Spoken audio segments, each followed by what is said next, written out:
Sabi ni Director Choi, sabay kayong mag-lunch. Sabay kami? Ang galing mo talaga. Lagi siyang kumakain ng walang kasama. Ikaw lang ang inimbita niya. Lizzie, magagalit ka na naman ba sa akin? Hindi mo pinaghihirapan ang gusto mong makuha. Masyado kang maswerte. Madali mong nakukuha ang gusto mo.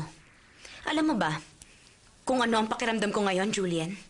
I have to work hard to get what I want. Kaya ba, inagaw mo sa akin noon si Charlie? Dahil ayaw mo ko maging masaya? Posible. Kaya ba, kinukuha mo ngayon sa akin si Gino? Nagagalit ka ba? Dahil nakita mo kami na magkasama ni Gino sa elevator? Selosa ka rin pala. Hindi. Hindi ako nagalit, Lizzie. Dahil may tiwala ako sa kanya. Nalulungkot lang ako para sa'yo. Dahil ginagawa mong lahat. Pero wala kang napapala. Kinaawaan mo ko, Julian. Yun ang gusto mong maramdaman ko, hindi ba? Grabe, ang yabang mo namang magsalita. Akala mo sa'yo na ang buong mundo. Dahil lang sa sinabi ni Gino na mahal ka niya? Pero huwag kang pakasisiguro. Nagtiwala ka rin noon kay Charlie.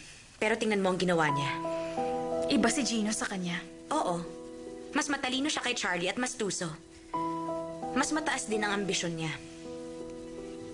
Hindi ka ba nagtataka kung bakit ang isang gaya niya sasabihin sa gaya mo na mahal ka niya? Sige, tumawa ka. Hindi kita pipigilan. Pero ang totoo, ikaw ang miserable ang buhay.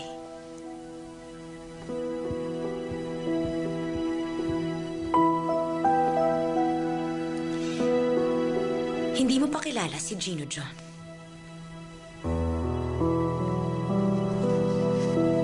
Lumapit ka.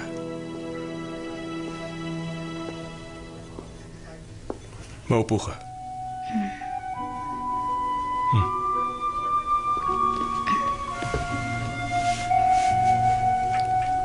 Pinatawag kita para parusahan. Ikaw at si Gino, kayo pala nagkatuluyan. Pero hinayaan mo kong sabihin sa'yo ang damdamin ko. Hinayaan mo akong ipagtapat lahat sa'yo. Nakukonsensya ka ba sa mga ginawa mo? Director Choi, isinusumpa ko.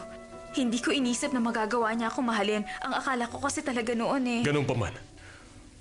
Malungkot ako at nalilito ngayon. Kaya ang gagawin ko, paupuin kita sa harapan ko para parusahan ka. Nang makabawi ako. Opo. I'm sorry, sir. Congratulations. Ha? Dahil nakaalis ka na sa singles club. Ang sabi mo noon, in love ka. Si Gino bang tinutukoy mo? Opo. Akala ko, hindi ka na saswertein sa pag-ibig. I'm happy for you. Salamat po, sir. Dahil medyo gumaan ang loob ko. Gusto mong mag-thank you? Lagi kang sumabay sa akin para lalo kang mahirapan. Sige po. Kahit na anong oras. Kain na tayo. Maraming salamat po, sir.